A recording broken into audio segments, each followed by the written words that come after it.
Everybody wants to be hua and all the hua-ness and have hua on their stuff and all that. Well, you realize that that sounds good in garrison, but when you're in combat, you find out people's true colors. And I said, man, if I'm going to be in the military, I got to be with the best. That's whenever I decided to go over and see what if I had what it takes over at Fort Bragg, and did the selection process and was fortunate to get selected. So you come back from that deployment, and is that when you decided, hey, I want to take this a step further, stay in the Army, and go into the Special Forces route? Absolutely. Yeah. Right. That was when I learned, Army has a term called hua, right? Mm-hmm. And everybody wants to be hua and all the hua-ness and have hua on their stuff and all that. Well, you realize that that sounds good in garrison, but when you're in combat, you find out people's true colors. Yeah. Right. And unfortunately, I found out in combat.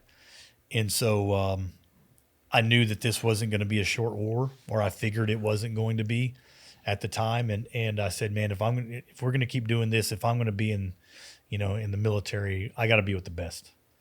And that's whenever I decided to go over and see what if I had what it takes over at Fort Bragg, and did the selection process and was fortunate to get selected. What's 18 series did you go? I was an 18 Echo. Echo. Yeah, commo guy. Yep. Yeah. You can talk about us, but you can't talk without us. Yeah, it was awesome, man. I go back to, when people ask me, how did I become a Green Beret, or, what's the tip or the trick to doing it? I did everything that they told me to do as hard as I could. Yeah. Right. And going through selection was an incredible experience. Not only a gut check physically, right? Because that's what I love about the Army Special Forces, is that not only do we have the capability, but we also have the mindset, right? And what I mean by that is, for sure, can we blow a door in, jump out of an airplane, do target exploitation, like all the cool guy stuff like you see, but also can we go into an embassy and talk to a world leader? Right? Yeah. Can you get these unconventional warfare tactics and put them into motion on the battlefield? Right? Meaning, instead of saying, here's this target packet, go get bad guy. Hey, in this region here, we have a disruption of terrorists. We need you to go meet with local people, get their favor, and change them to our side, then train them to fight for us. Yeah, the foreign internal defense. Right. FID. Right. Mission. I was just talking to, we just had a guest on, Terry Wilson, Green Beret, and we're talking about, I really wanted to, I just communicate to the younger audience who are, young men interested in going to special operations, all the different types of jobs. And to me, that's the one that a lot of people don't understand. That's a really appealing thing, to do foreign FID missions. Right. And Army SF, or now Marine MARSOC, or the two people that really do FID well. But I think you guys are the kind of original FID guys, and basically a force multiplier on the battlefield. Well, it's a biblical thing as well, right? Teach a man to fish, he feeds forever. Yeah. Right? Rather than give him a fish, he feeds for a day. Right? Instead of sending 100 Americans in to go get that bad guy, why don't we send 15 Green Berets, or how many's in a MARSOC team? Yeah, I don't know on the MARSOC team, but I'm sure it's small. It would be a small, it'd be right? a small group, and they go in and send those guys in to train 1,000. Yeah, right. Let them fight for themselves. Yeah, it would definitely be around that. I think they run I think they're typically like 24 guys, but for a FID mission, they'd probably do like half. Right. Of that. Yeah. I remember when MARSOC guys were getting stood up, because we had a couple Marines go through selection. Mm-hmm. Right. Because they were trying to see what the selection process was like, and they were some studs. Yeah. Yep. Boy, that original Det 1 program were all Force Recon guys. It was kind of like pipe hitters from Force Recon to go stand up or go to get attached to SOCOM to fulfill the demand of the Marine Corps to support SOCOM. And so that Det 1 was all Force Recon guys, and then it was a success. And then that put a mandate on the Marine Corps to contribute to the Special Operations Command. And they instead of giving away Recon, Force Recon, they stood up something new, which is MARSOC, Marine Special Operations Command. Right. Yeah, and I think from my observation, they mirrored it after, of all the Special Operations Unit, they mirrored it most closely after SF. Well, and I think because when a general is doing a battle plan, they think of how many ODAs will it take in this country. right? Because of the significance of what we play in the battle space, right? And I think that's why they were trying to duplicate that into the MARSOC world, because again, that's how we fight battles now, is in the unconventional world. Yes. Right.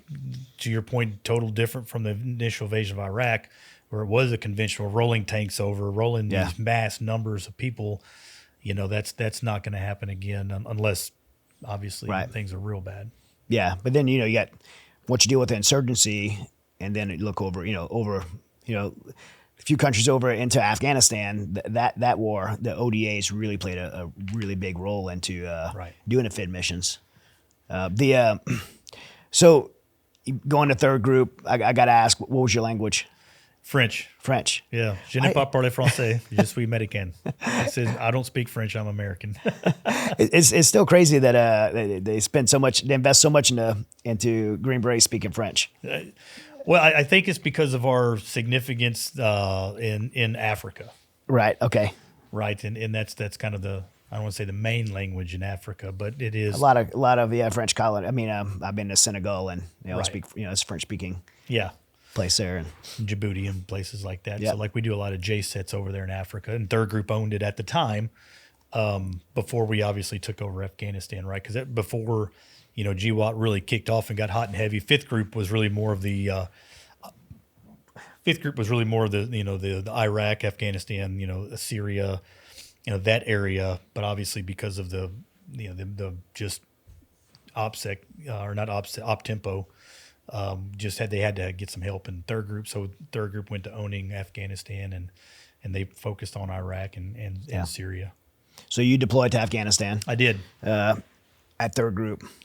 It was that the deployment? It was the deployment. Yeah. For you. First deployment with my cool guys, and it was everything you thought in the Q course.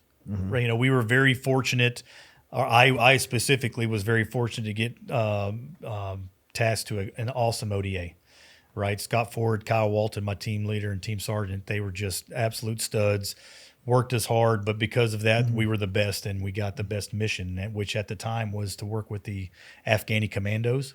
Which is their special operations. Correct, yeah. Yep. It was their, we had the first operational Kandak. Right. Explain that. So their Kandak is like a battalion, right? So we had the first battalion that was operationally after their graduation from their, Q course.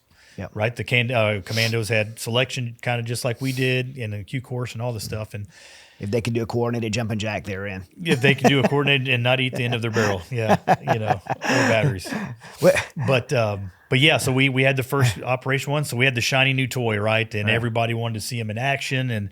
And because of that, rightfully so, of course, they were studs. I always joke about, I never will forget calling roll for the first time. We had a guy named Muhammad Ali, that was his real name, and they for Afghanis, they were studs, and so we had a lot of air assets that a typical ODA wouldn't normally get.